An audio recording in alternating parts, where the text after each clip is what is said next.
నీ ప్రాకారములలో నెమ్మది కలుగునుగాక, నీ నగరులో క్షేమముండునుగాక. కీర్తనలు 122:7. నీలో దేవుని వాక్యం ఉంటే శాంతి, సమాధానం, నెమ్మది ఉంటుంది. దేవునికి లోబడి ఆయన ఆజ్ఞలు పాటిస్తే, ఆయన చిత్తమును నెరవేరిస్తే, ఆయనకి ఇష్టంగా జీవిస్తే నీకు సమాధానం, నెమ్మది లభిస్తుంది. దేవునికి వేరుగా ఉండి సమాధానం పొందుకోలేము. నిజంగా దేవుని వెంబడించే వారికి కష్టాలు, సమస్యలు, ఇరుకులు, ఇబ్బందులు, ఆటంకాలు, వ్యతిరేకతలు, ఆయాసాలు, మోసాలు మరియు ఓటములు ఉంటాయి. అయితే సజీవ యాగముగా నిన్ను నీవు దేవునికి సమర్పించుకొని ధైర్యంగా ప్రభువైన యేసుక్రీస్తు నామాన్ని ఒప్పుకొని ఆయన బలిష్టమైన హస్తం క్రింద సాగుతూ ఉంటే ఇరుకులో విశాలతనిస్తాడు. దేవుని స్తుతిస్తే ధైర్యం ఇస్తాడు.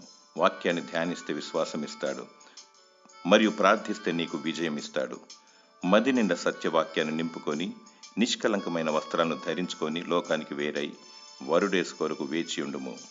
దేవుడు నీకు సత్య సమాధానమును శాశ్వతమైన జీవమును దయచేయునుగాక. ఆమేన్.